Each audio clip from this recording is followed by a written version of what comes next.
வணக்கம் ஆதித்யா தொலைக்காட்சி நேயர்களே. நாளைய நட்சத்திர கணிக நிகழ்ச்சியில் தினந்தோறும் உங்களை சந்தித்து வருவதில் மகிழ்ச்சி. நாளைய தினம் நவம்பர் 25 கார்த்திகை மாதம் 9ஆம் தேதி திங்கட்கிழமை, தேய்பிறை சதுர்த்தசி, சுவாதி நட்சத்திரம், சோபனம், நாமயோகம், பத்தரை கரணம் ஆகிய சுபதினத்தில் உங்களுடைய 27 நட்சத்திரங்களுக்கு உண்டான பலன்களை பற்றி பார்ப்போம். நாளை மேஷராசி பொறுத்தவரை நாளை சிறப்பான நாளாக இருக்கும். முயற்சிகள் அனைத்தும் பலிதமாகக்கூடிய நாளாக இருக்கும். குறிப்பாக அஸ்வினியில் பிறந்தவர்களுக்கு எல்லா முயற்சிகளும் உங்களுக்கு வெற்றி அடையக்கூடிய நாளாக இருக்கும்.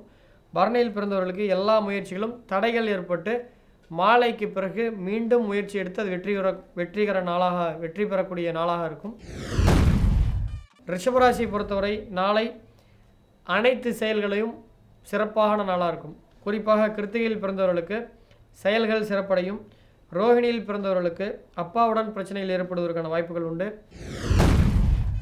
மிதுனராசியை பொறுத்தவரை நாளை ஒரு குழப்பம் நிறைந்த நாளாக இருக்கும். குறிப்பாக மிருகசீரிஷத்தில் பிறந்தவர்களுக்கு எதிர்பாராத பண உதவிகள் கிடைக்கும்.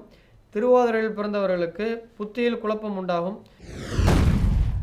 கடகராசியை பொறுத்த மட்டில் நாளை உங்களுக்கு தன லாபம் நிறைந்த நாளாக இருக்கும். குறிப்பாக புனர்பூசத்தில் பிறந்தவர்களுக்கு பூர்வீக சொத்து பராமரிப்புக்காக பூர்வீக வீட்டை ஆல்டர்னேஷன் செய்யக்கூடிய செலவுகள் ஏற்படுவதற்கான வாய்ப்புகள் உண்டு.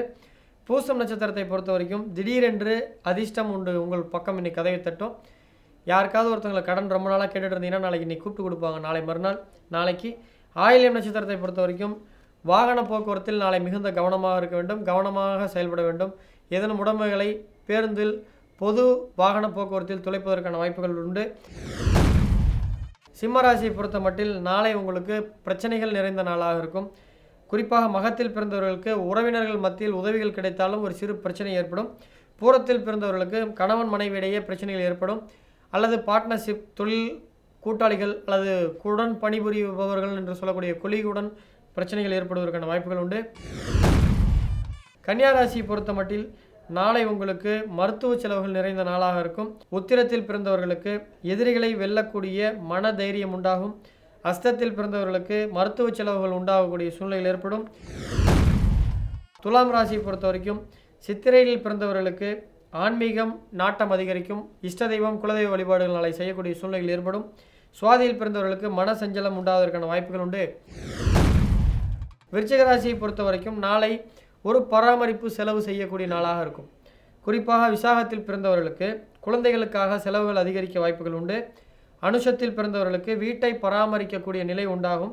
கேட்டையில் பிறந்தவர்களுக்கு கல்வியில் முன்னேற்றம் உண்டாகும். தனுசு ராசியை பொறுத்தவரை நாளை உங்களுக்கு குழப்பம் நிறைந்த நாளாக இருக்கும். மனதில் ஒரு வகையான குழப்பம் ஏற்படுவதற்கான வாய்ப்புகள் உண்டு. மூலத்தில் பிறந்தவர்களுக்கு பக்கத்து வீட்டுக்காரர்களால் நன்மைகளும் உதவிகளும் கிடைக்கக்கூடிய நாளாக இருக்கும். பூராடம் நட்சத்திரத்தில் பிறந்தவர்களுக்கு மனதில் குழப்பம் நிறைந்த நாளாக இருக்கும். மகர ராசியை பொறுத்தவரை நாளை உங்களுக்கு விவாதத்தை தவிர்க்க வேண்டிய நாளாக இருக்கும். உத்திராடத்தில் பிறந்தவர்களுக்கு புதிதாக வாகனம் வாங்குவீர்கள். திருவோணத்தில் பிறந்தவர்களுக்கு வீண் விவாதத்தை நாளை தவிர்க்க வேண்டும். கும்பராசியை பொறுத்தவரை நாளை உங்களுக்கு கவனச்சிதறல் காரணமாக ஒரு வேலையை மீண்டும் செய்யக்கூடிய சூழ்நிலை ஏற்படும். அவிட்டத்தில் பிறந்தவர்களுக்கு செல்வ செழிப்பை நாளை உங்களுக்கு அதிகரிக்கும். செல்வ சேர்க்கை அதிகரிக்கும். சதயத்தில் பிறந்தவர்களுக்கு சிந்தனையில் கவனச்சிதறல்கள், கவனக்குறைவு காரணமாக ஒரு வேளை மீண்டும் செய்யக்கூடிய சூழ்நிலைகள் ஏற்படலாம். மீனராசியை பொறுத்தவரை நாளை உங்களுக்கு பிரயாணம் மிகுந்த நாளாக இருக்கும்.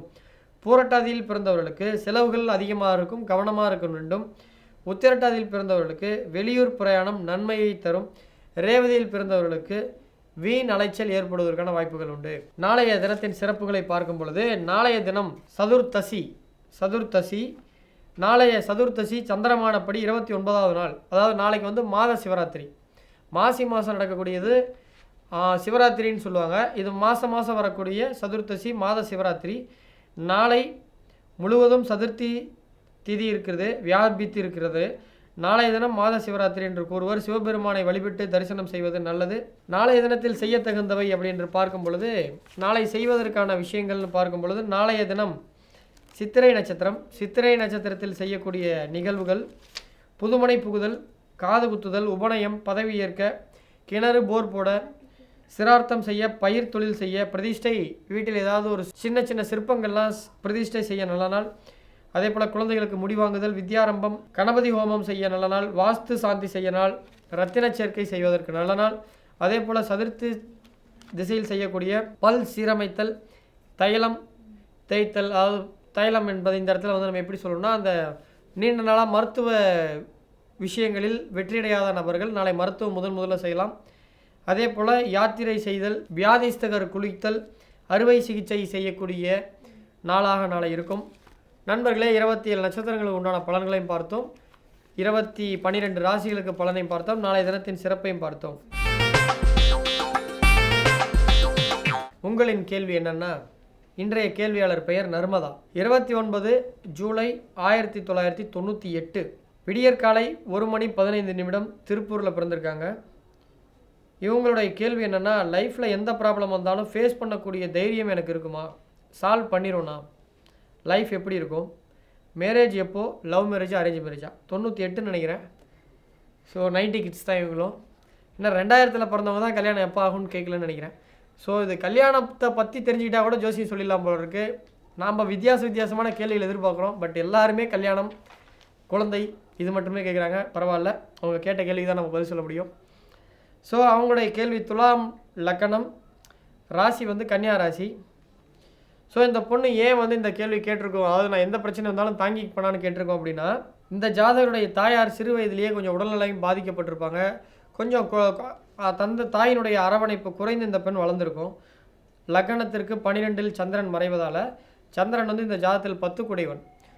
ஸோ இந்த பெண்ணுக்கு வந்து மனதைரியம் இயற்கையாகவே அதிகமாக இருக்கும். ஸோ இந்த பெண் எந்த பிரச்சனை வந்தாலும் ஃபேஸ் பண்ணுவோனாகுது.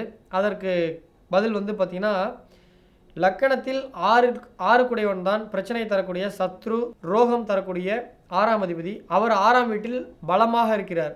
குரு வந்து சொந்த வீட்டில் இருக்கார். இந்த பெண்ணுக்கு வந்து குரு வந்து மீனத்தில் இருக்குது. ஸோ 6ஆம் அதிபதி ஸ்ட்ராங்காக இருக்குது. அதை தாங்கக்கூடிய சக்தின்னு சொல்லக்கூடியது உடம்புல இருக்கக்கூடிய தெம்பு. ஸோ லக்னமும் லக்ன அதிபதி சுக்கிரனும் லக்னத்திற்கு 9ல் இருக்கார்.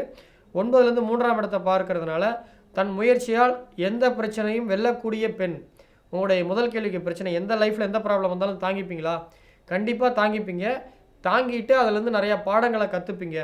ஸோ நீங்கள் நாளைக்கு ஒரு பெரிய அளவில் தொழில் துறையில் பெரிய அளவு வருவீங்க. அதாவது ஒரு வேலையில் இருக்கக்கூடிய உயர் அதிகாரியாக வருவீங்க. அதாவது ரத்தன் டாட்டாவும் பெரிய ஆள் தான்.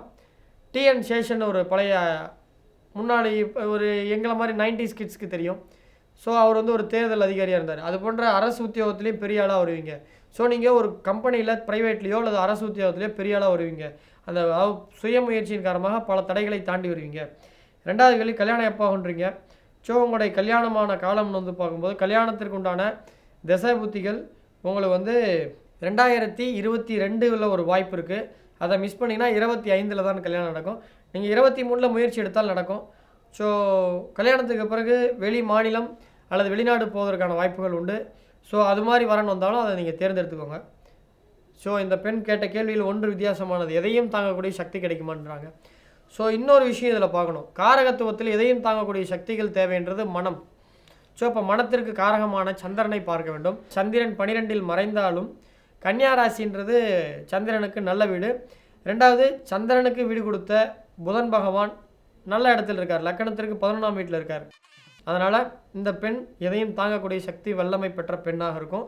நிர்வாக திறமை அதிகமாக இருக்கும். அதாவது அட்மினிஸ்ட்ரேஷன் கெப்பாசிட்டி இந்த பெண்ணுக்கு அதிகமாக இருக்கும். நாளை நட்சத்திர கணக்கு நிகழ்ச்சியில் சந்திப்போம். அதுவரை உங்களிடமிருந்து விடைபெறுவது உங்கள் அன்பு நண்பன் சேலம் பாலாஜி ஹாசன். மீண்டும் நாளை சந்திப்போம். வணக்கம் நேயர்களே.